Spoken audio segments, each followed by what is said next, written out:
é que você tá? Por aqui, muita arte, afeto, cultura de participação, inspiração e criatividade. Para quem não me conhece, eu sou Roberta Bonfim e está começando mais um Lugar Ativistas para você.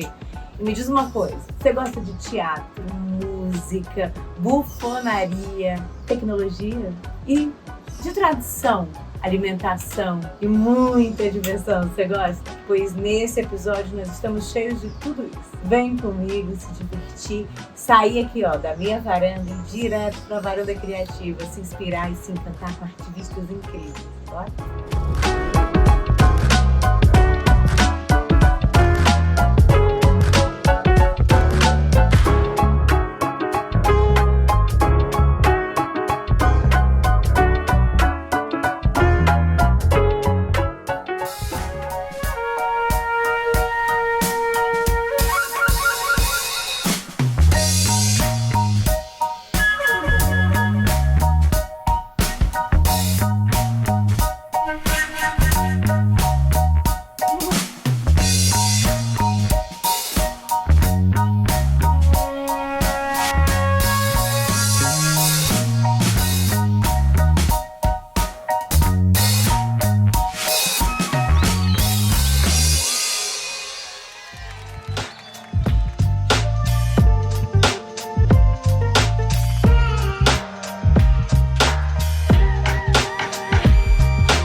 Chegar na varanda criativa é sempre bom. Primeiro porque no caminho passamos pela morada de gente muito boa, os nossos anfitriões. Falo da premiada atriz, dramaturga, diretora, professora, dentre tantas outras coisas, Maria Vitória. Seus filhos lindos e Gustavo Portela, que realizaram esta imersão técnica que reuniu tantos ativistas incríveis dentre professores e alunos. Eu, por minha vez, não resisti e conversei com quem consegui. Então, chega de mim e vamos ao nós. Antes, só mais uma coisinha. Você já se inscreveu no nosso canal e nas nossas redes sociais? Pois faz isso agora mesmo. E se depois de assistir tudo gostar, deixa teus comentários e compartilha para que mais gente possa se deliciar com tantas maravilhas. Aqui, nessa revista, a gente acredita que a revolução começa pela gente, mas que ela só pode vir se a gente toma nas mãos a nossa própria verdade, se a gente se reafirma como identidade, como povo, como memória coletiva do ser que somos. E somos juntas, juntos, juntos, para comprovar que a força participativa é fundamental para a manutenção de narrativas e de estruturas. Com esse sonho de turma, como é que nasce o desejo de trocar e de compartilhar conhecimentos, Conhecimentos técnicos. Qual foi o estopim da construção desse lugar criativo que vocês propuseram? Uma coisa que eu ouvi isso a primeira vez com o Orlângelo, quando a gente começou a trabalhar junto. Ele me falou assim, Orlângelo, tu já pensou como é que vai ser a gente mais velho, assim, sem que a gente montava som aí, era tudo eles tinham uma caminhonete na época, bem antiga, assim, bem mais antiga que essa, que eles têm uma caminhonete, eles sempre têm caminhonete exatamente por causa disso, que a gente monta o som, joga a luz, joga os figurinos, o cenário, tudo na caminhonete e vai fazer show, né? Aí a gente olha no espelho, mas quando a gente ficar mais velho, se a gente não conseguir ter uma estrutura maior, mais gente trabalhando na equipe, não sei o que, tu já pensou como é que tu vai continuar fazendo isso daí? Aí ele disse, cara, não, eu penso em ir para a educação. Tanto que eu não dou aula agora, eu evito dar oficina, não sei o quê, porque eu quero fazer show, eu quero me apresentar. Isso o Orlângelo dizendo, né? Sim. Aí eu ouvi isso, eu ainda não tinha parado para pensar. Foi a primeira vez que eu fui refletir sobre o meu artista velho, né?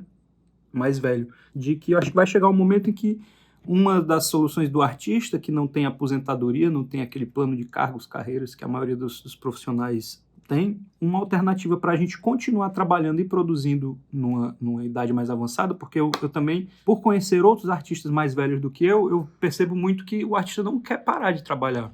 E como a gente faz muita coisa, a gente experimenta muita coisa, a gente tem um conhecimento diferente do da academia, que é menos teórico, mais prático, mas também, no meu caso, um pouco embasado na teoria, porque eu sempre gostei de estudar as loucuras do mundo, do universo, não sei o que. Eu gosto de pesquisar essas coisas num estudo mais informal de tudo, de áudio, e mais o prático muito forte. Então, como foco também nesse momento são pessoas que estejam iniciando no processo, nada de muito aprofundamento teórico de passagem de som, de mixagem, de como é que faz um alinhamento de um PA, que é uma coisa mais densa, de explicar realmente como é que funciona um compressor, como é que eu vou aplicar uma textura numa imagem de uma forma mais elaborada, é um conhecimento mais de despertar, né? E de tentar dar algumas ferramentas para pessoas que estão no mesmo lugar que eu, de estar indo se apresentar, estar indo fazer show, para não passar por tanto perrengue. Então, acho que nesse momento a gente conseguiu estabelecer esse primeiro projeto de formação aqui dentro do estúdio. Como é que a luz foi ganhando o teu coração e fazendo com que você quisesse entrar na cena a partir dessa criação?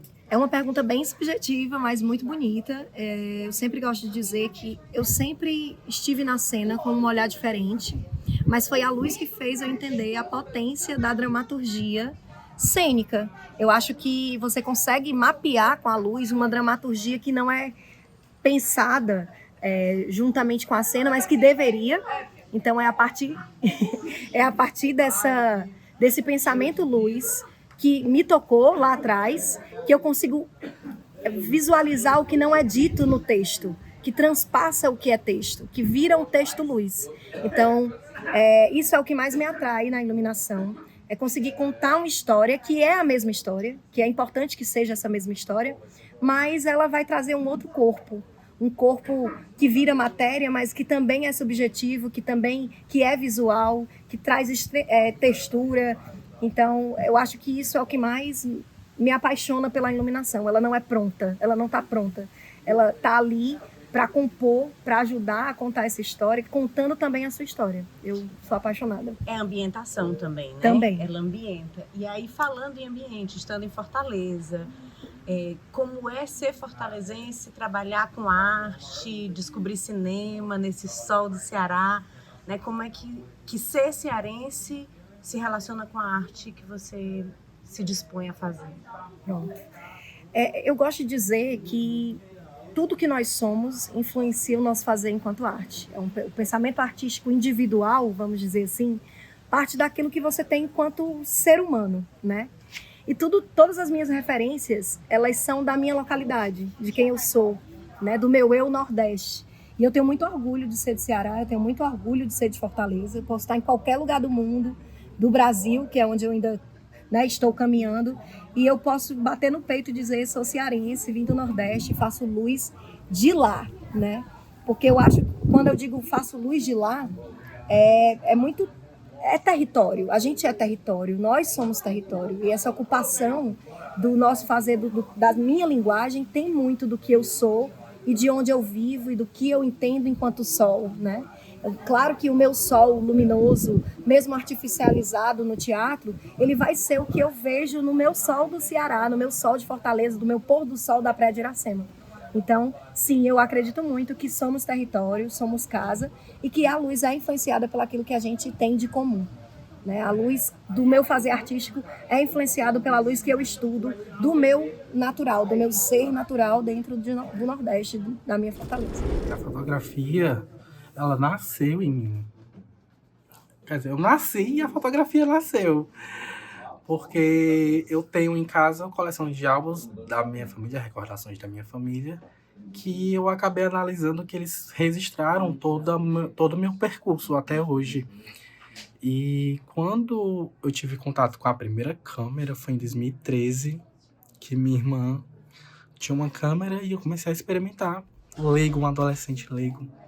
Mas comecei a bater foto, que eu queria bater foto, eu queria muito fazer isso. E 10 anos depois, 10 anos não, quando foi em 2020, não, me engano-me, 2019, eu conheci os cursos de fotografia. Fiquei curioso de vou fazer um curso de fotografia para me ver se eu sei mexer na câmera. E fiz. Depois fiz de iluminação, depois fiz outros cursos na área de audiovisual. E me interessei bastante até que eu tive a experiência do cinema. Do nada eu tava no cinema. E me interessei, eu disse, cara, preciso fazer alguma coisa com isso. Eu já bato foto, já tenho um curso, tenho que fazer alguma coisa. E analisando poeticamente a vida, é isso, a gente resiste pra gente lembrar, pra gente não esquecer o que a gente tá vivendo. E comecei a ver a fotografia como uma contada de histórias, uma contada de momentos, expressões e aquela profundidade de você saber que você captou esse momento e vai eternizar, porque as fotos estão aí para a eternidade.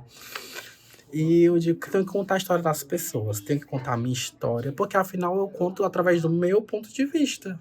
É o meu ponto de vista, mas eu conto a história de outra pessoa, de outro alguém, outra sensação, outra energia. Eu fico toda arrepiada. E foi assim que nasceu o fotógrafo, o Gui.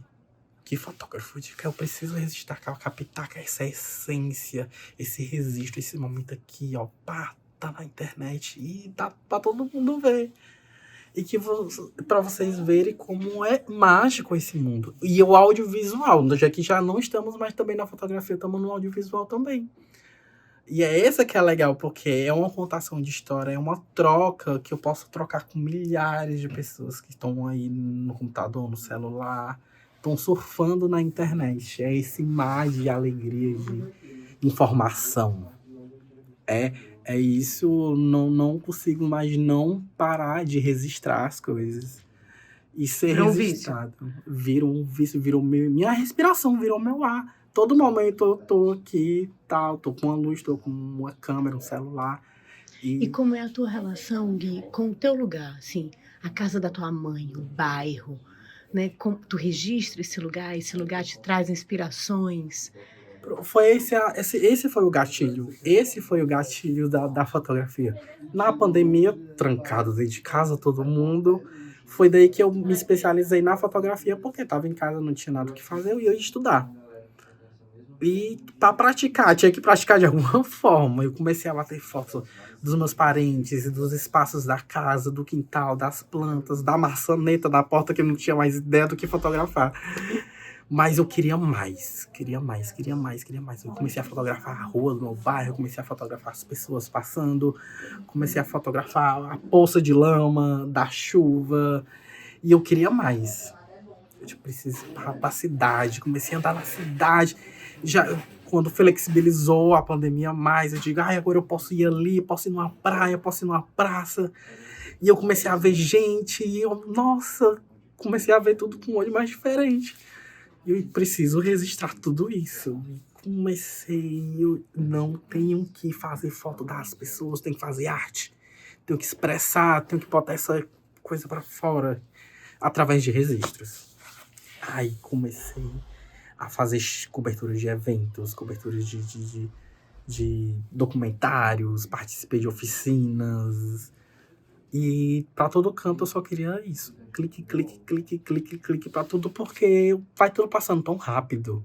A gente não percebe que tá tudo passando tão rápido. Mas que bom que tem eu e outros ends fotógrafos e câmeras e podcasts entrevistadores, pessoas que fazem que produzem seu conteúdo e tá na internet. É pra isso a gente... É a troca. É essa troca. Hugo, como foi que você entendeu e identificou que a arte era um caminho impossível de fugir? É quando todas as vezes eu tentei sair dela e eu não consegui. Porque eu já tive, durante esses últimos meses agora, principalmente, já me deu várias vontades, assim, de desistir, né? De pensar que talvez eu tava indo pro caminho completamente errado. Mas depois que eu percebi que a vida apressada que a gente vive, o capitalismo, né? Todas essas coisas que a gente precisa estar pronto para amanhã, são só coisas ilusórias. Eu entendi que eu posso caminhar pela arte assim num passo mais tranquilo, num passo mais lento, adquirindo conhecimento. Quem é conectado com a arte, eu acho que, e acredito que boa parte do planeta é conectado com a arte, eu acho que é uma coisa que bate uma vez só e fica, entendeu? Como é que os lugares interferem e influenciam a arte que você compartilha com o mundo? Vim de Uberlândia, Minas Gerais, Triângulo Mineiro ali, próximo a Goiás, próximo a Mato Grosso, uma região com uma concentração muito forte do agronegócio, né? Então, assim, a realidade lá era legal. Mas hoje eu estou em Fortaleza, Ceará, outro clima, outras pessoas, e vejo que a música também acontece de uma forma muito abrangente. Juntando essas duas coisas que eu acabei de falar, eu diria que eu estou encontrando aquilo que eu sempre senti dentro do meu coração.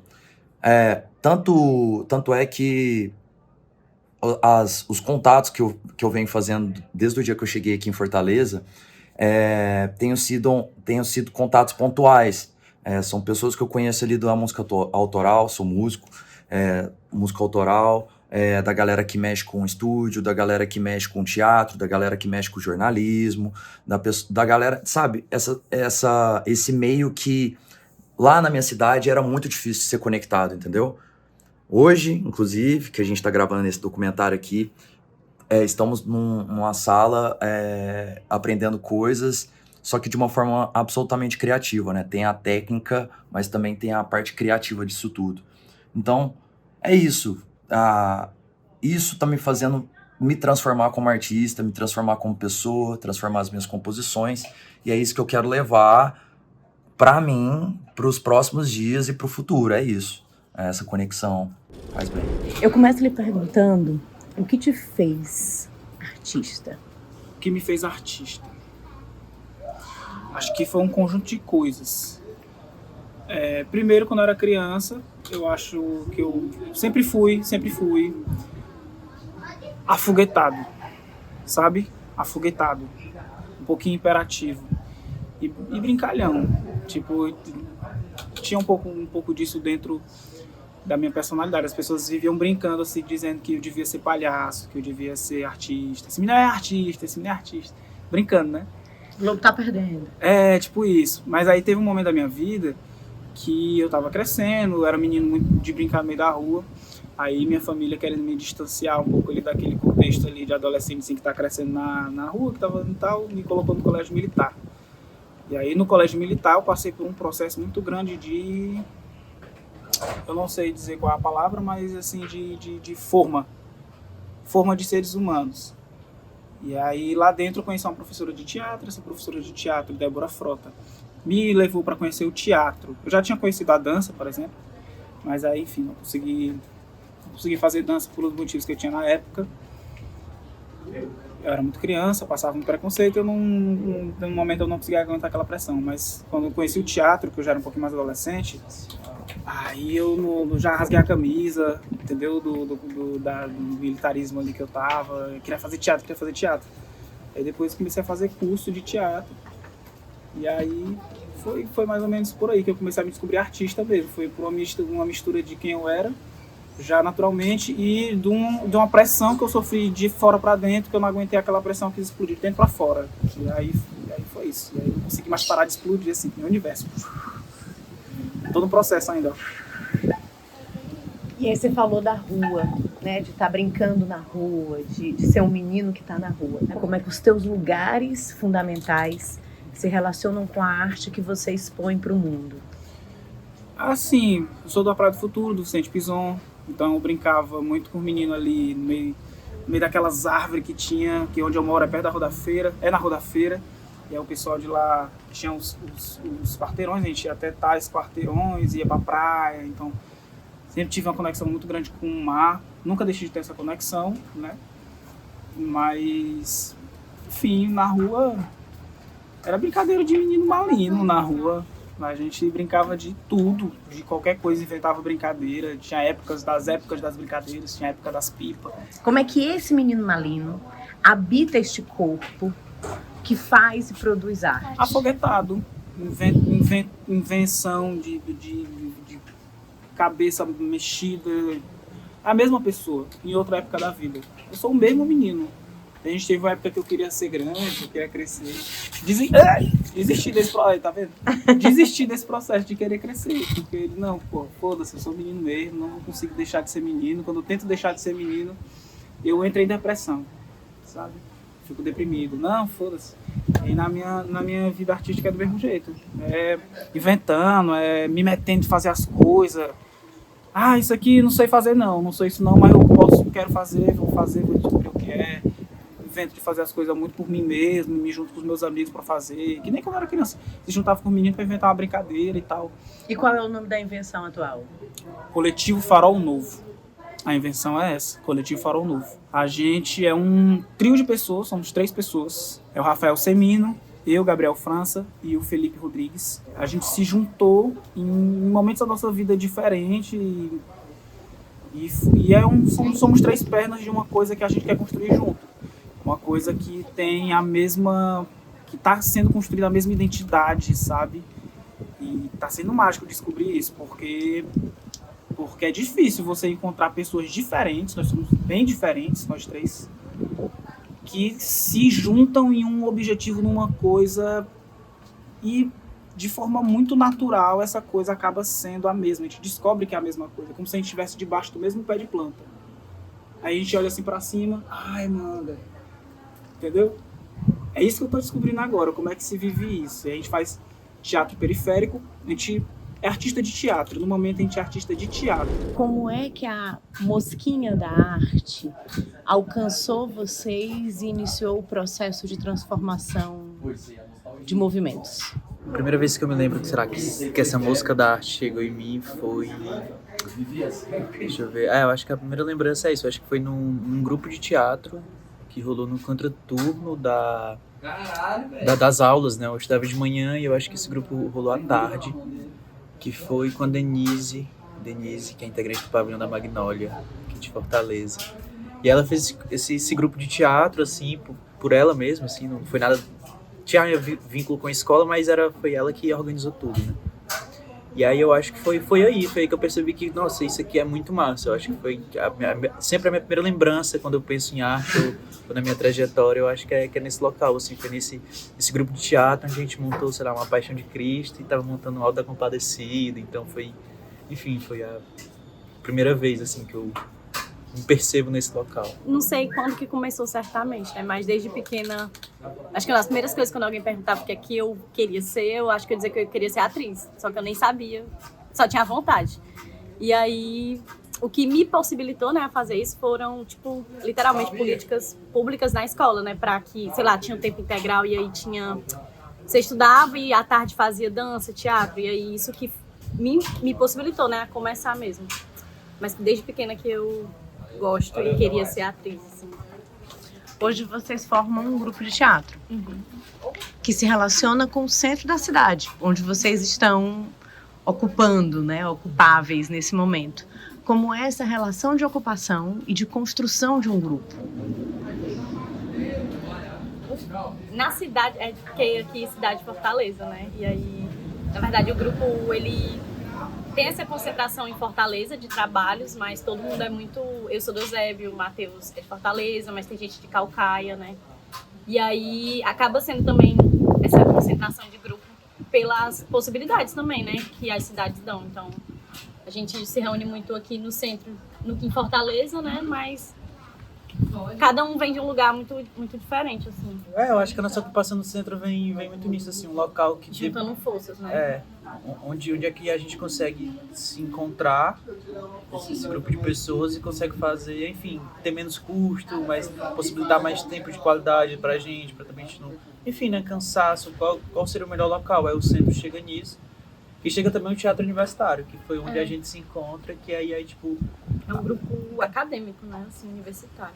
Universitário, acho que nem falar acadêmico, eu gosto mais da universitária, estudante, assim, todo mundo gosta muito de estudar e pesquisar. Eu acho que uma coisa que muita gente sempre muito inquieto, e o teatro universitário também chega no local, assim, a galera que tá agora atual gerindo aquele espaço, né, e tal, tipo assim, abriu essa oportunidade pra gente, e a gente é isso, vamos ocupar aquele local, vamos tentar limpar o que a gente pode, vamos tentar preservar o que a gente pode, porque não é um equipamento, assim, né, nosso no papel, né, donos e proprietários, mas é um equipamento nosso. Quem movimenta é a gente. E como é que se encontrou Eusébio, Caucaia, Fortaleza? Como foi esse encontro de vocês até a formação do grupo? Foi na universidade, né?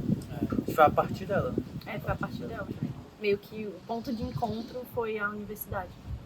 E o criar na universidade, ou criar em locais que sejam universitários, né? Tipo o teatro universitário.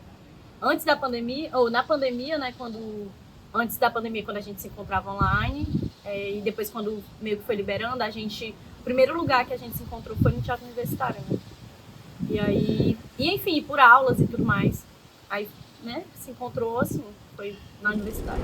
Tal hora na aula, eu disse, cara, eu preciso gravar, porque me parecia todo mundo tão especial, tão inspirador, tão competente. Então, como é que foi também o processo de curadoria desses alunos? A gente priorizou gente que tivesse nesse processo de montagem de espaços.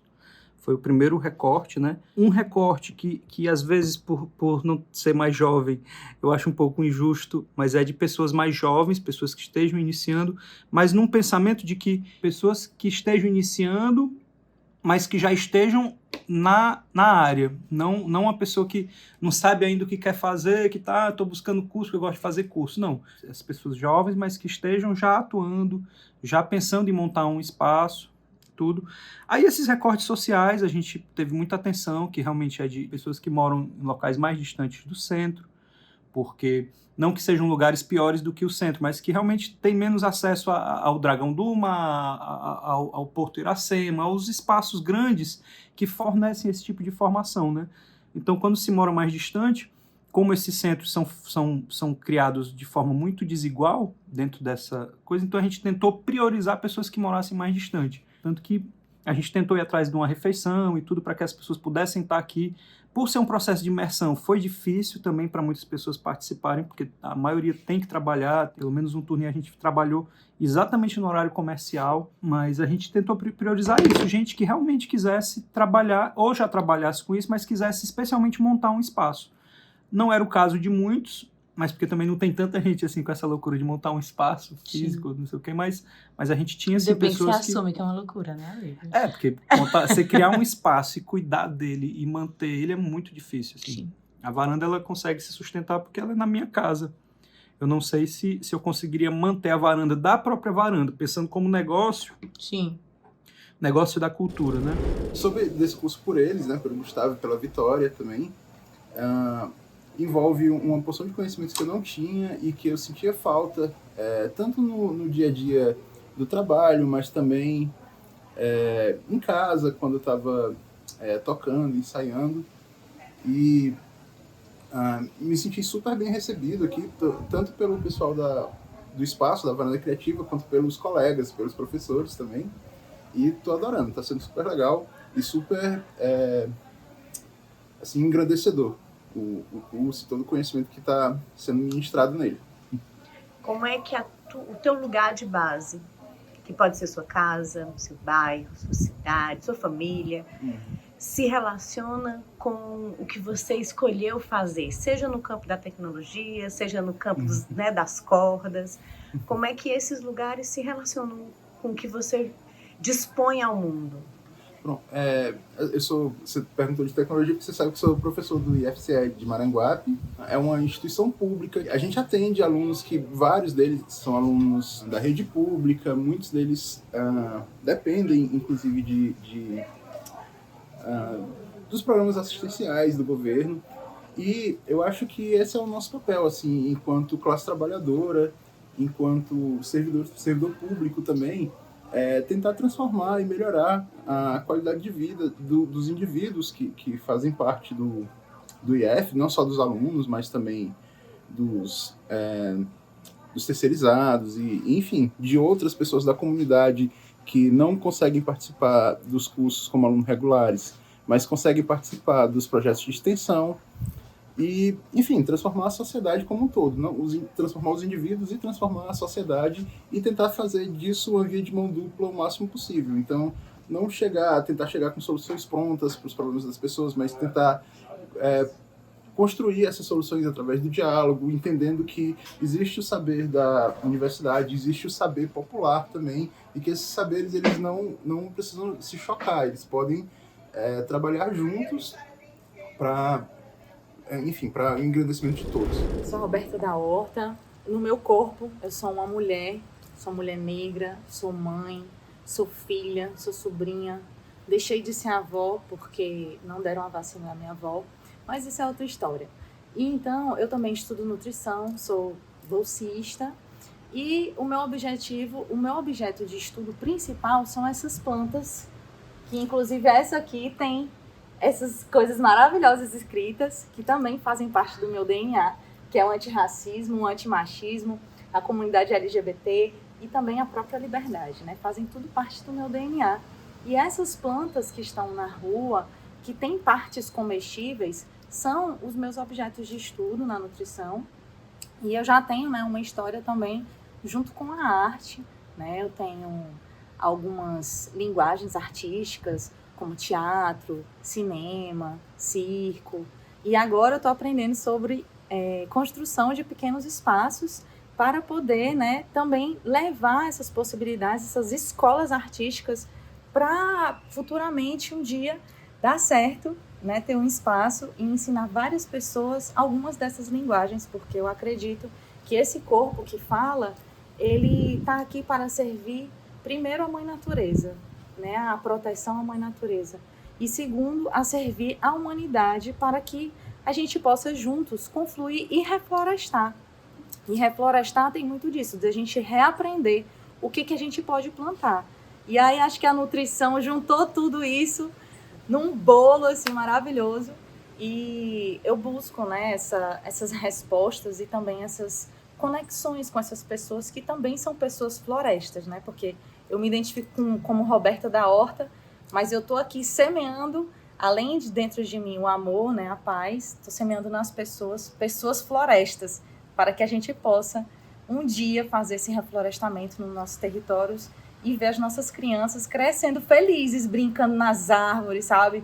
Pisando no chão limpo, tendo uma água limpa, boa. Então, a arte, né, as escolas artísticas, né, o teatro, o cinema, a música, elas têm a possibilidade de abrir a nossa mente e fazer com que o nosso cérebro crie mais conexões nervosas e assim a gente possa ver o mundo com outros olhos.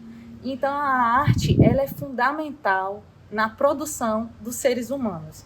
Uma pessoa que tem possibilidade de acessar a arte, ela não só tem um acesso à arte, ela tem acesso ao capital artístico que faz com que todos nós, né, possamos, de uma forma sistemática, termos acesso a essas linguagens e melhorar nossas próprias vidas.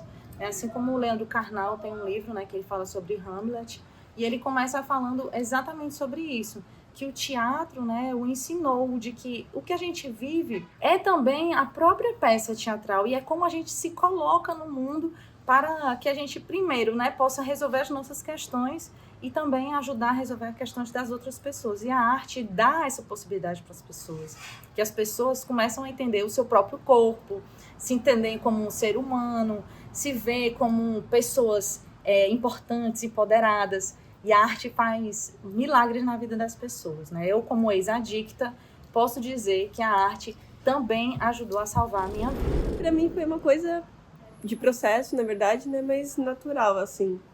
Eu, lá em São Paulo, comecei a fazer capoeira. Da capoeira eu conheci o forró. E aí me apaixonei pelo forró lá em São Paulo. Fiquei muito tempo indo para vários lugares de forró lá, tendo contato cada vez mais com... Comecei a conhecer outras manifestações como coco, maracatu e outras manifestações do lado do Sudeste também, né, o jongo. E fui me apaixonando por essa variedade, essa riqueza que tem no Brasil, que a gente não tem essa noção direito, né? A partir enquanto a gente não sabe da existência, a gente acha que não tem nada disso. Aí quando a gente começa a conhecer, a gente vê um mundo de riqueza que tem com a cultura popular. E aí tinha uma pessoa daqui de Fortaleza, que é o Éder Soares, que é o fundador da Umícia de Dança. Ele começou a ir bastante para São Paulo, ele ia já algumas vezes, mas teve um ano que ele foi muitas vezes para São Paulo da oficina de forró. E é um forró que quando eu vi, assim, eu já me identifiquei direto, que é um forró de pé no chão, mais contato com a terra. Vem da ancestralidade, né, de como várias gerações de pessoas que dançam forró já dançavam, né, aquele 2 para lá, 2 para cá que todo mundo fala.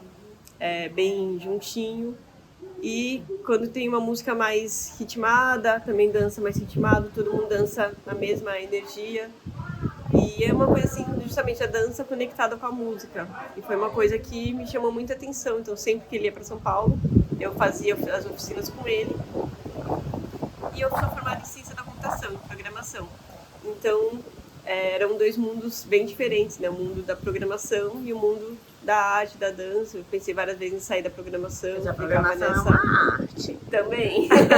Mas o mundo da dança e da música e da computação. E aí eu ficava nesse impasse, será que eu saio, será que eu não saio? E aí, durante a pandemia, tiveram umas vivências online com a UMI, de forró, e ficou muito forte a questão do fazer, do se aprofundar. Lá em São Paulo eu fazia muita coisa em pouco espaço de tempo. Eu acabava vivendo muita coisa, mas absorvendo, incorporando pouca coisa. E aí eu resolvi vir pra cá nesse processo, nesse pensamento de conseguir absorver melhor as coisas que eu faço, de me aprofundar mais, de focar, de fazer mesmo, e não ficar só no pensar, só no pensamento.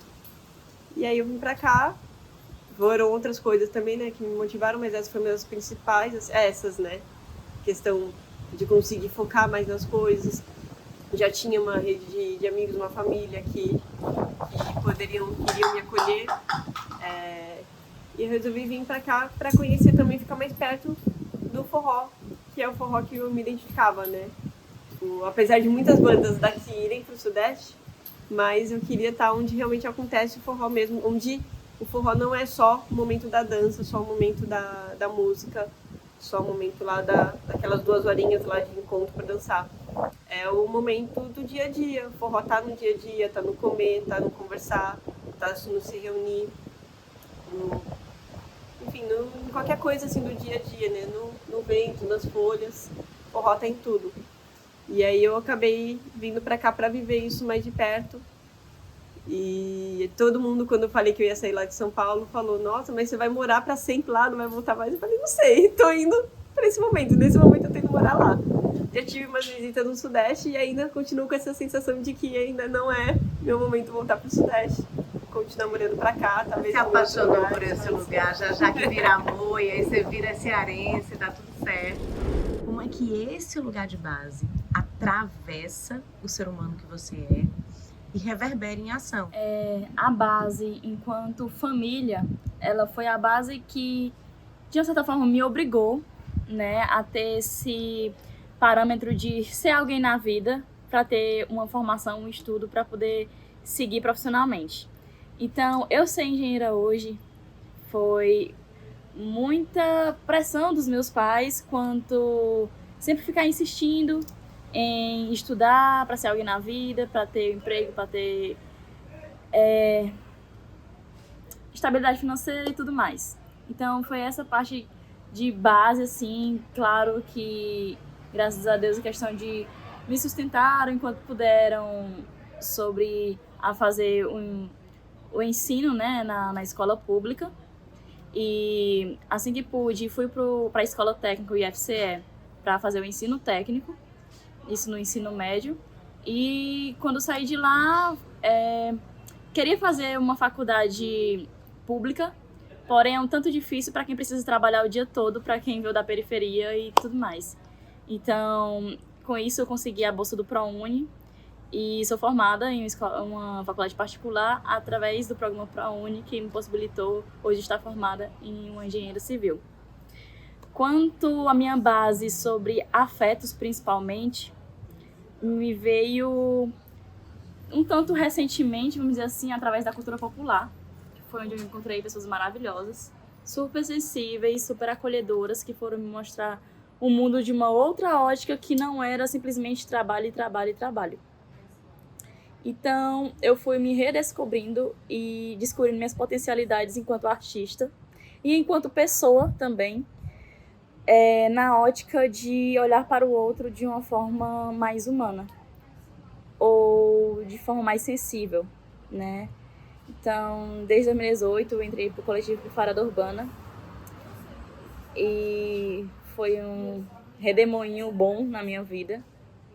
E tenho hoje amizades desde essa época, vamos dizer assim, não tão distante, mas que já aconteceu tanta coisa na vida de lá pra cá que bem memoráveis.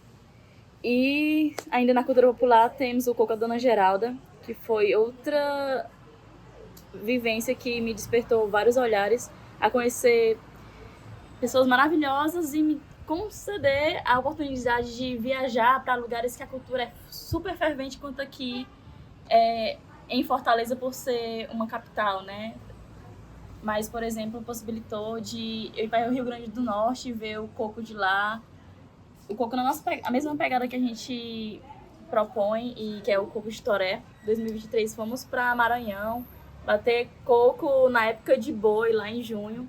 Então foi outro marco na minha vida e também do coletivo. Tipo assim, é uma explosão de movimentos e diversidade que enche o coração assim de uma forma muito explosiva, mas não só de explosão, mas ao mesmo tempo que expande, a gente acolhe sabendo que isso vai reverberar por muito tempo.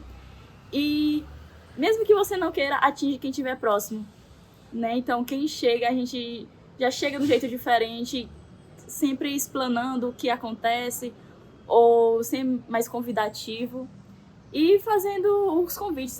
Vale a pena tu ir lá, quando der certo, faz um jeitinho, e quando tu for lá, vai nesse lugar. E a gente vai fazendo essas pontes com pessoas que, a priori, você nem conhece direito, mas vai criando um laço muito forte.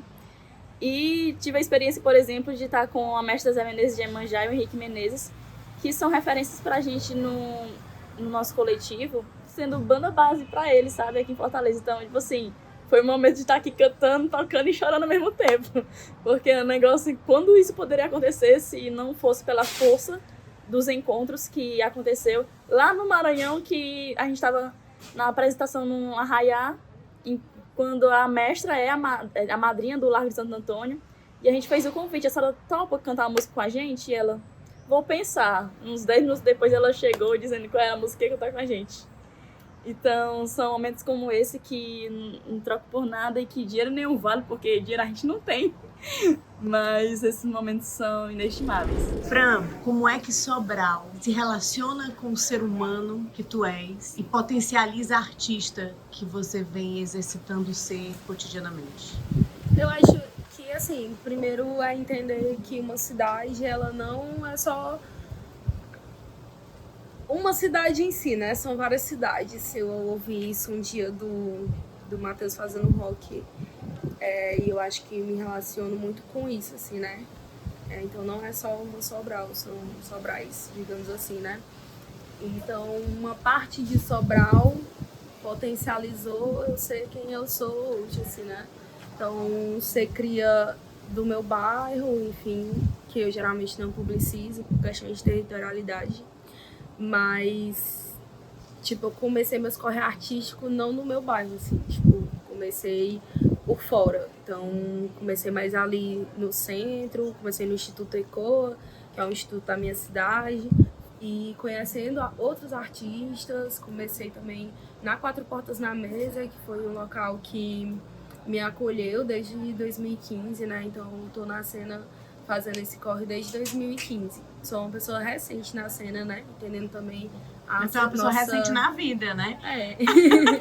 Mas entendendo toda uma ancestralidade artística que se tem dentro da minha cidade, né? Que começa há anos e anos. Salve Rogênio Martins, que foi uma pessoa e ainda é uma pessoa super importante na cena teatral.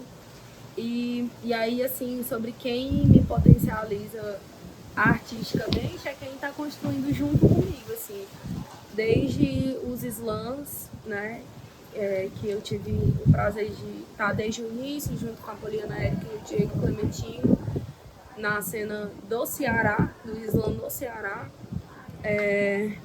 E tanto Simon, Thay Gadelha, Rayana Souza, Renan Dias e uma par de gente que tem construído e me acolhido desde esse processo, né? Quem me potencializa na cena, infelizmente, nunca foi o Estado, embora o Estado tivesse ali, de vez em quando sai um edital, uma grana e pá, mas nunca foi o Estado. Assim, eu me fortaleci na cena porque eu tive uma base de pessoas que me acolheram, assim, né, para fazer com que eu não desistisse, mesmo que muitas vezes eu quisesse desistir, tanto da cena quanto da vida, mas eu acho que tiveram outras pessoas que me acolheram e eu acho que esse acolhimento foi que fez eu permanecer e estar aqui até agora. Acho que é isso. Fran, pelo que eu entendi, você é uma multiartista, né? Você passeia em algumas linguagens. Como é que essas linguagens te atravessam e como é que elas se integram em ti? Tá complicado. Eu comecei na fotografia, na verdade, né? Em 2015. Na verdade, eu comecei na serigrafia em 2014. Aí fiz esse curso de serigrafia, conheci algumas pessoas. Aí fui pro curso de fotografia. E no curso de fotografia, eu conheci uma pessoa que se tornou muito importante para mim, que é um fotógrafo daqui da cidade de Fortaleza, que é o Alex Costa, e que ele foi para Sobral, passou um tempo lá, e eu acho que ele me marcou muito, porque ele era fotojornalista, e aí, tipo, ele me acolheu. Eu tinha saído de uma religião, fiquei durante um tempo sem rumo, sem direção, né? E muito depressiva para um caralho. E aí foi quando surgiu o Alex, assim, que eu acho que ele foi uma das pessoas que foram mais importantes. E aí, lá nesse instituto, que era o ECOA, na época tinha muitas formações do instituto, algumas, né? Aí teve um curso específico que era o de produção cultural. Aí eu fiz esse curso de produção cultural, não sabia nem o que era produção cultural, não sabia nem para onde ir. E nem sabia para que servia, nem nada. Mas eu me meti nesse curso graças a uma grande amiga minha, que é a Virgínia Oliveira. Então a Virgínia meio que me botou dentro do curso, porque já tinha encerrado as vagas. Então eu comecei com um curso de produção. E aí a Virgínia também foi a pessoa que me disse assim: mas tem um curso de teatro, que lá em Sobral era, tipo, é muito escasso, não tem formação cultural. Assim, formação em cultura, né? E aí foi quando eu fui pro teatro.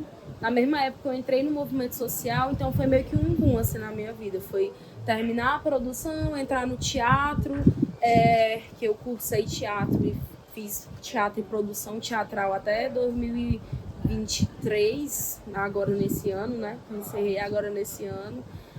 Mas, tipo assim, aí entrei no movimento social, então eu não tinha uma atuação muito grande na minha quebrada, mas eu vivia outra quebrada da cidade. Então eu ficava transitando entre o centro e a periferia, e o meu corre sempre foi o trânsito, assim, né? Desde o começo. E aí foi quando, no movimento, eu conheci uma pessoa muito importante na minha vida, que é a Rayana. Aí a Rayana pediu para eu fazer uma poesia para um momento anarquista que teve lá no movimento e tal.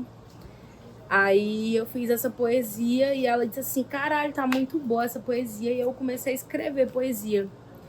E aí eu comecei a fazer uns eventos aleatórios na minha cidade. Assim, uns eventos que eu dizia que era evento meme, pá. Um dos eventos era o Traga Sua Rima. Eu não tinha caixa de som, não tinha nada, mas eu tinha uma vontade de fazer um momento que a galera conseguisse recitar. Isso foi em janeiro de 2017. E aí, em janeiro, a gente fez o Traga Sua Rima, só que foram os MCs. Aí, menino, foram os MCs, eles queriam caixa de som, e eu disse: eu não tenho caixa de som.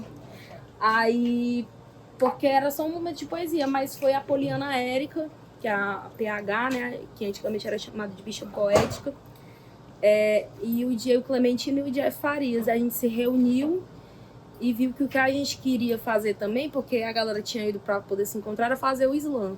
Então, em janeiro de 2017, em fevereiro de 2017, a gente fez uma reunião sobre o slam, e em março de 2017 a gente fez o primeiro slam no Ceará.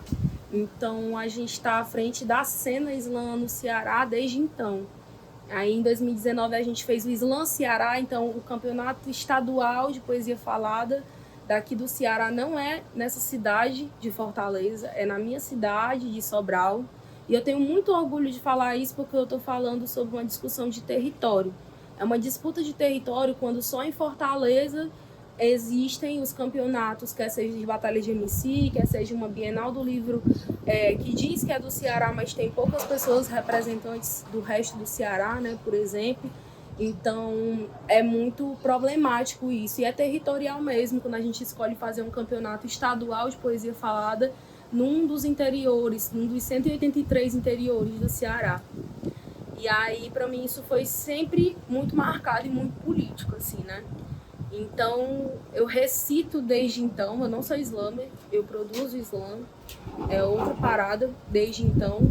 E comecei a misturar teatro, slam, aí comecei a compor também recentemente. E o cinema? E o cinema entrou esse ano.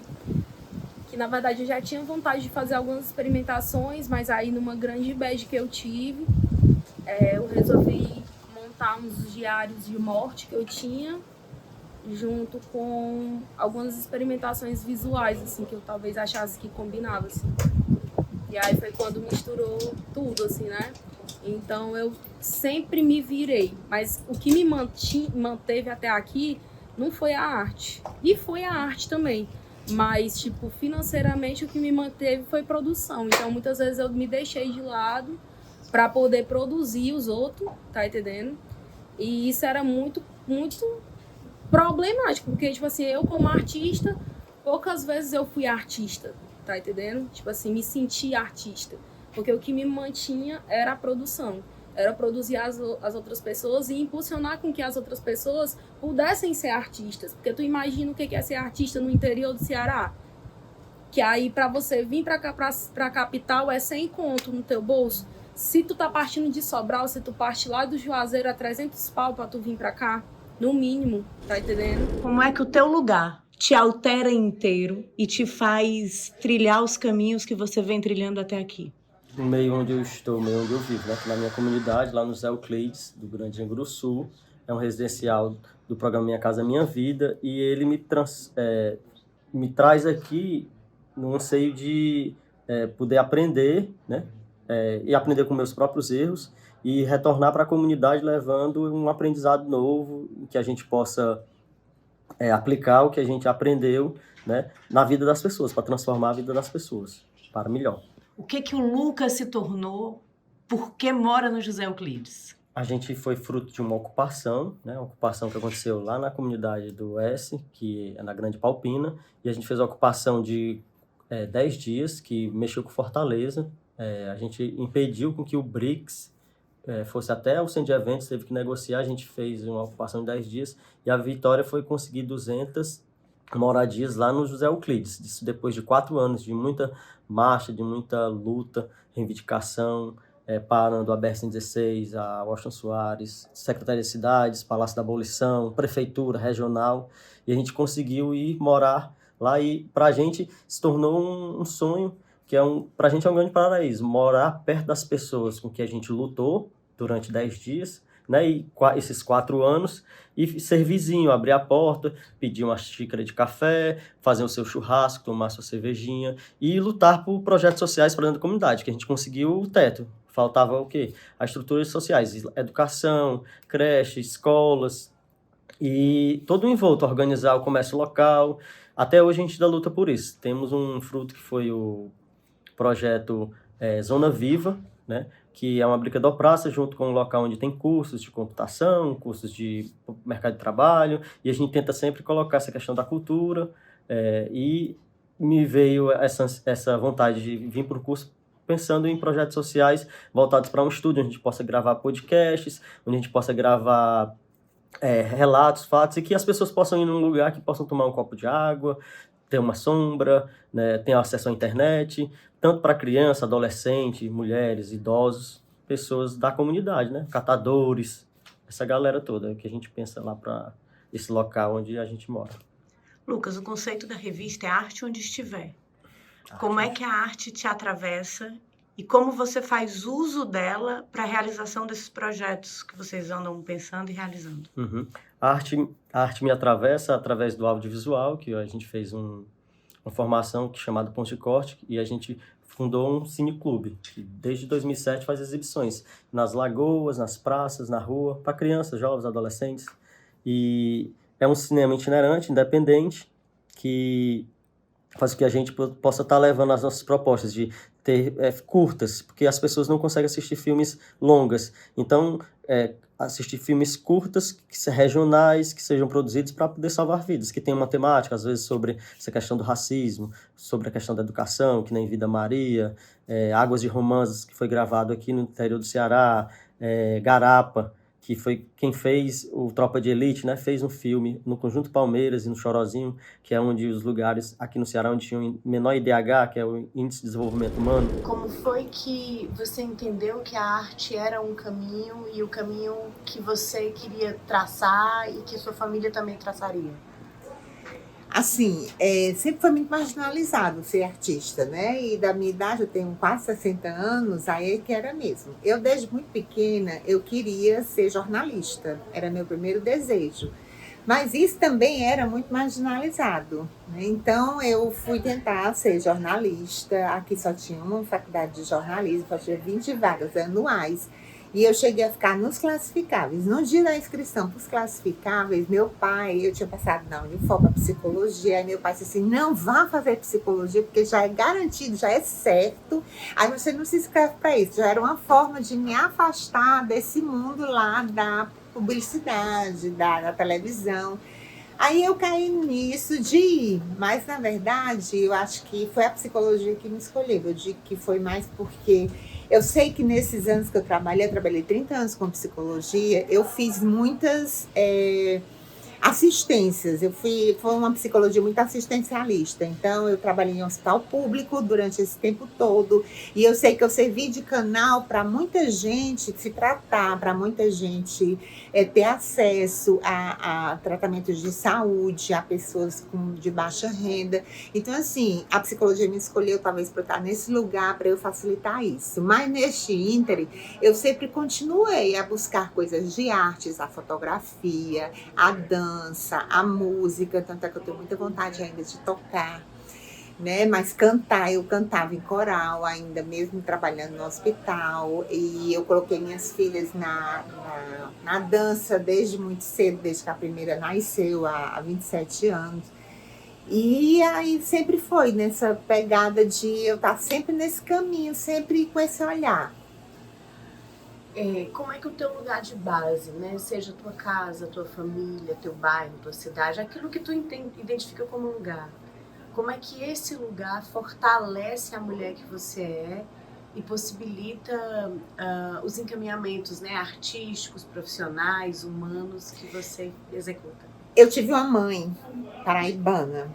E essa mãe paraibana, ela me marcou profundamente, porque ela não era aquela mãe modelo de mãe, de eu vou cuidar, de cuidados. Ela era o tipo assim, tem a sua independência, você é o que você faz, você tem que ter o seu dinheiro, você tem que ter a sua profissão, você tem que ter a sua carreira, você tem que ter a sua vida, você não pode depender de ninguém. E você não pode ouvir a opinião de ninguém, você tem que sempre buscar fazer melhor por você. E tinha pessoas na minha rua que, no meu caso, teve época de a pessoa tinha que ser virgem. Então, quando aparecia moças que não eram virgens no meu tempo, né, que tinham engravidado, a minha mãe dizia, qual é o problema? Fica perto dela, você vai abandonar a menina por causa disso? Então, a minha mãe, ela sempre foi a mulher desse lugar. Essa paraibana arretada que foi à frente no tempo dela. Ela trabalhava fora, ela era muito independente, meu pai viajava. Por isso que eu digo que ela não era aquela mãe que cuidava, porque meu pai viajava e ela ia trabalhar. E eu e meu irmão, a gente ficava assim. Era a vida, o mundo. E eu fui criada no meio da rua, empinando pipa, jogando peão, subindo em muro. E eu tive uma fama, uma época de que eu era mulher macho, né? Talvez por isso minha mãe nem gostasse muito de dizer que era paraibana. Mas a minha mãe me criou assim, sendo pro mundo, pra vida. Então a minha base é muito essa, da minha mãe. Mica, como nascestes, né? Enquanto artista, enquanto pesquisadora, enquanto esse ser humano com vontade de viver, como é que isso se constitui? Não como um ser humano, na verdade, né? Porque eu me sinto uma corpa que ocupa uma força da natureza, né? Então, tipo, a macaca chega na minha vida num lugar de uma tentativa de diminuição de quem eu sou, né? Uma tentativa de me derrubar. Quando a gente está na escola, no trabalho, em algum lugar que alguém nos chama de macaca, geralmente vem nesse lugar de ofensa, né? De tentar te derrubar, de tentar te diminuir, sem falar também no lugar do racismo, mas sobretudo nesse lugar de ver os animais como algo inferior, né, sub-humano. E eu pego a macaca e digo, sou macaca. Não me diminuindo mais, mas me empoderando disso, né? Vendo a macaca como uma força criadora e como um ancestral, né? Um ancestral em comum de todos os seres humanos, aí sim. Só que os seres humanos ocupam esse lugar de egocentrismo, prepotência, né? De se achar superior aos outros animais e tentam ofender as pessoas chamando elas de animais, né? Sua porca, chama uma pessoa de baleia, chama outra de galinha, né? De cachorra. E aí eu penso que, na verdade, essas criaturas, né? Olha só, são tão mais evoluídas, na verdade, né? Porque uma criatura dessa, ela não pensa que ela precisa ser alguém na vida. Ela simplesmente é, né? Quase que no sentido de ser um verbo, né? Assim, eu sou, eu ela é. Ela apenas é o que ela é, né? E um macaco é o que somos, né? Quando a gente, enquanto humano, se distancia da natureza, acha que controla a natureza, é onde a gente cai. É esse lugar que, para mim, é ofensivo. Assim, ser comparada com o humano, para mim, às vezes, é ofensivo. Por isso, porque são criaturas limitantes, né? Um pensamento limitante. Acreditam no dinheiro, que é só um pedaço de papel, mas não acreditam no valor da natureza, né? Tá derrubando as árvores para fazer um papel que não tem nenhum valor, mas não dá valor para a árvore, que realmente tem um valor, né? Então, para mim, eu surjo antes de eu nascer. Eu sou a encarnação de uma coisa que eu não tenho controle, né? Assim, eu não tive controle e essa macaca surgiu dentro de mim, essa macaca se utiliza de mim e existe, simplesmente existe, assim. É um lugar de apenas ser, assim. Acho que eu não nasci, eu sou. E a bufonaria? Como é que tem esse encontro dessas entidades todas, já que não vamos falar mais de ser humanos, né? Vamos falar dessas entidades. A bufa, né? A bufa é uma leitura, ainda que humana, né? Uma pesquisa humana de um comportamento onde a bufonaria é aquele riso que vem do lugar de desconforto, né? Sem querer e sem saber, eu estou fazendo bufonaria. Eu, enquanto travesti, enquanto uma trava primata, né? Como eu falo, assim, uma travesti, macaca, eu muitas vezes me utilizei do riso e do humor para responder a uma violência, né? Eu acho que até esse empoderar-se do termo macaca que foi usado para me ofender já é uma bufonaria, né? Então é isso, eu sou uma macaca e eu fico de 4 e aí a pessoa não tem, a pessoa tenta me ofender e eu vou lá e fico mais forte que ela, vou ficando mais estranha e aí às vezes eu ganho a pessoa no riso, né? E na inteligência. Porque tem que ter uma inteligência, né? Não é um riso bobo, não é um riso de ofender o outro, porque eu acredito que a bufonaria ela é muito diferente de algumas comédias depreciativas. Assim. Não é sobre uma pessoa gorda, eu vou chamar ela, vou fazer piada porque ela é gorda. Não. É a pessoa gorda fazer piada do preconceito das pessoas que têm gordofobia, né? Que são gordofóbicas, assim. Então, tipo, quando uma pessoa gorda, quando eu, enquanto travesti, rio da cisgeneridade, eu não estou diminuindo as pessoas, eu não estou ofendendo as pessoas. Eu estou rebatendo uma violência, né? Eu acredito que a bufonaria é isso. Então, tipo, a maioria das travestis que eu conheço, elas são bufas sem nem terem ideias. Tipo assim, o que é bufonaria, sabe? Algumas nem sabem o que é bufonaria, mas elas vivem a bufonaria, né? Tipo, o deboche, a chacota, tem um termo muito, né, que as travestis usam, que é tipo não é um atraque, assim, mas é uma coisa em que elas estão se gongando, mas na verdade elas estão se fortalecendo, né, no riso, na chacota, tirar a onda, assim, com as coisas. E é onde a gente alivia muito do sofrimento também da vida, né, dos problemas, da violência que a gente sofre, do preconceito. Então, para mim, é mais fácil rir da cisgeneridade, rir da humanidade, né, que se julga superior, do que rir de uma pessoa que já está de outra travesti, porque ela tá mais fodida que eu, por exemplo, assim. A bufonaria, ela, para mim, é um lugar onde me empodera numa linguagem artística, aí eu dialogo com a humanidade, né? Me utilizo de uma arte interpretada pela humanidade, mas eu vejo a bufonaria muito nos próprios macacos, assim. A gente assiste vídeos de macaco e às vezes é muito engraçado, né? Vocês tem um riso, tem esse riso que vem da floresta também, né? Eu fiz uma residência na Casa Bufa, né? E uma das coisas que a gente pesquisou foi isso, assim, pensadores que, sei lá, um riso indígena, tem o riso do profundo da floresta. O profundo da floresta ri. Eu rio muito com passarinhos. Às vezes eu sinto que um passarinho tá rindo de mim. Mas ele tá mesmo, tipo, com certeza. Tipo assim, Rindo tá de rindo de todos quê, nós. rapaz? E aí, tipo, se você for numa floresta profunda, pode vir uma caipora, um saci-pererê, um curupira tirar onda com você, sabe? Assim, te dar uma volta. Tô gostando muito de ser chamada de primata, assim, porque me lembra que as macacas são nossas primas, né? Primata parece algo que tem a ver com quem veio primeiro. Geralmente eu tô no rolê onde eu sou a mais idosa do rolê, então eu posso dizer assim, eu cheguei aqui antes de vocês, entendeu?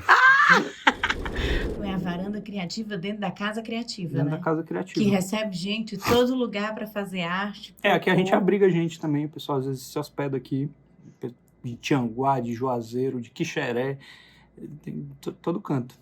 Quanto mais vocês podem estimular a arte, tá dentro, não é isso? O objetivo é esse, né? Ter um espaço que a gente possa realizar nossas coisas e quando o poder público ou a iniciativa privada não pode chegar junto para dar um apoio de uma hospedagem, de um ensaio, de não sei o que, aqui é um espaço onde eu posso me apoiar. Esses dias um colega falou assim, por que tu não vai pedir um apoio para lançar não sei o que de um instituto ali, acolá?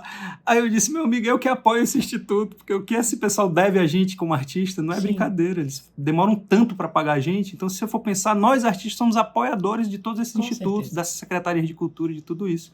A gente apoia, porque o dinheiro que não está no bolso da gente, que era para estar, eles estão usando ou não estão usando, mas podia estar rendendo na minha conta, não está rendendo, não está pagando conta minha, estou devendo conta porque eles não me pagam, então eu sou patrocinador.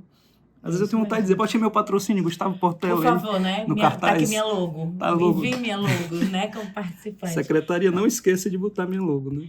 Gu, na Lugar Ativistas, a logo da varanda sempre vai estar. Porque a gente vivenciou momentos muito bonitos aqui.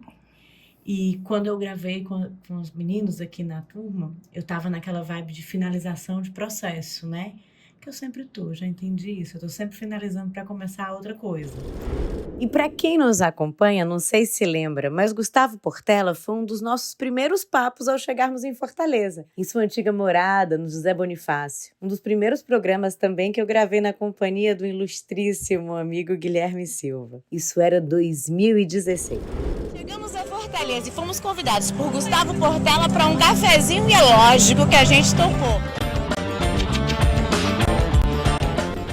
Mas foi em 2019, antes do lockdown e de tudo que veio com isso, que nós gravamos na nossa querida Varanda Criativa. E foi uma temporada pequena, porém linda e intensa, e com plateia, o que foi simplesmente incrível e fundamental para nossa caminhada. Qualquer dia desse, vou falar com o Gustavo pra gente gravar um só pra matar a saudade da varanda e do realizar com plateia, ao vivo, assim, pertinho. Bom demais! Eu não sei se eu tô ficando gelada porque eu tô nervosa ou se eu tô ficando gelada porque eu tô com frio. Conjunto da obra. Estamos gravando. A gente tá gravando, falando do seguro? Que ótimo! A gente começou aqui, né? O Artivista não tinha nem o segundo andar. A gente, quando você realmente veio, reabriu. Porque era lindo o Artivista na rua, eu achava muito bonito. E tu fez agora há muito tempo assim de novo, né? Eu gosto da rua, usando amigo. o posto da draga e tudo. Mas eu acho que foi importante aqui também, até como aprendizado para mim também. Foi bom, foi a primeira experimentação que eu fiz aqui dentro. Foi muito bom. Foi fundante, tem uma coisa de fundação. A fundação da varanda tem essa relação com você, com o Lugar Ativistas. Tipo assim, quando a gente quis fazer teatro, não tinha teatro em Fortaleza, né? Você foi para fora, né? Eu não tive condições de ir para fora e fiquei aqui, né?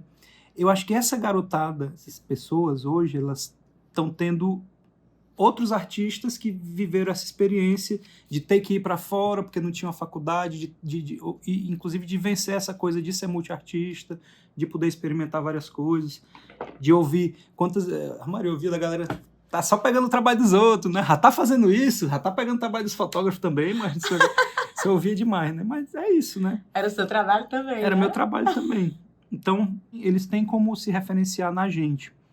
E essa coisa da educação, quando você se encontra com a educação, você se encontra com pessoas que estão querendo receber educação. E é uma oportunidade da gente conhecer essa galera. Porque quando a gente é só artista, a gente meio que fica executando nossos trabalhos e chama aquelas pessoas que a gente já conhece, né? Chama fulano, chama cicrano, vou fazer um show, tem guitarrista. A gente só vai pensar, obviamente, se a gente só conhece aquilo ali. No ciclo que se conhece, No né? ciclo que a gente conhece.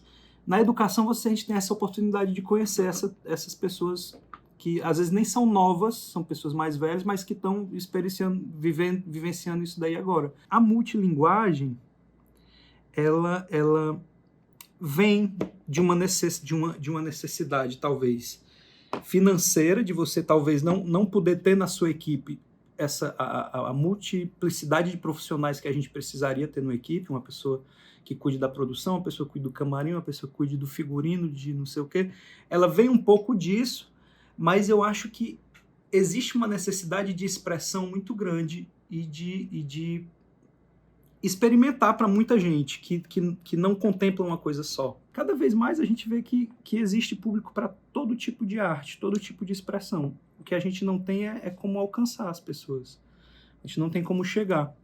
E a multilinguagem, ela permite que a gente chegue em várias pessoas, em todas as linguagens que a gente está. Assim, se a gente vai fazer uma direção de arte para um espetáculo, o nosso trabalho está indo lá. Ou se a gente vai fazer um vídeo para uma pessoa, a gente está chegando ali também mais alguém com aquele vídeo. Eu acho que esse alcance é fundamental para quem quer viver de arte. A gente precisa muito circular, rodar o mundo. E hoje em dia a gente pode rodar o mundo sem sair de casa, né? Só sendo artista. Só e artista não cabe na mesma frase. Não cabe, né? Não cabe. Vamos reformular essa frase. Sendo artista. Sendo artista, a gente pode alcançar muita gente. Luz em uma palavra que não seja luz. Paixão. Aline em um adjetivo. Força. Mica em um adjetivo. Primata, assim. Fotografia em uma palavra. Lembrança. Guilherme em um verbo. Sorrir. Música em uma palavra. Amor. Hugo em um verbo de ação. Fazer. Cinema em uma palavra. Vida. Lucas em um adjetivo. Versátil. Nutrição em uma palavra. Vida. Roberta em um verbo de ação. Fazer. Teatro em uma palavra. Artifício. Gabriel em um verbo de ação. Correr. Educação em uma palavra. Amor. Você em um verbo de ação. Ensinar. O teatro em uma palavra. Fenômeno. É dependência. Macra em um adjetivo. Aprendiz. Mateus em um verbo de ação. Correr. Psicologia em um adjetivo. Cuidado. Sheila em um verbo de ação. Amar. Fran em um adjetivo. Sei não. Tá, então Fran em um verbo de ação. Pausar. Sil, você em um adjetivo. Persistente. Cultura popular em um verbo de ação. Amor. Ana em um adjetivo. Determinada. E a Rabeca em um verbo de ação. Falar. E o que você, enquanto artista, ser humano, pai, companheiro, empreendedor, deseja efetivamente alcançar com essas multilinguagens que você abraça? Eu não sei. Não sei.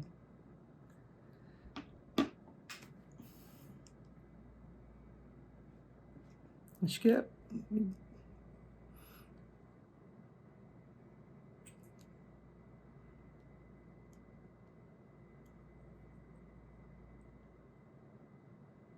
Acho que só quer ser feliz mesmo, né? E só ir feliz, pode ficar na mesma frase? Não. Eu acho que a gente busca a felicidade mesmo. Né? Varanda criativa em uma palavra.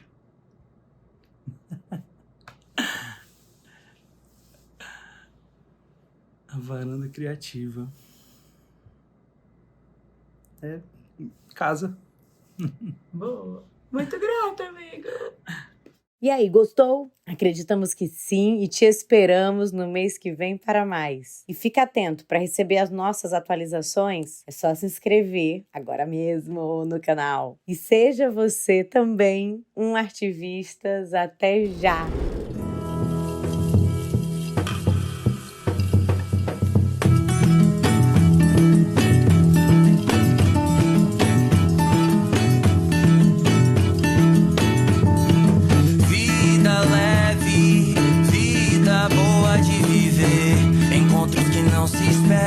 Reverbera a vontade de ser luz que me ilumina. A varanda do meu coração transforma meu mundo em canção. Encontra sua chave, liga sua nave, pega a viagem, vem. Encontra sua chave, liga sua nave, pega a viagem, vem.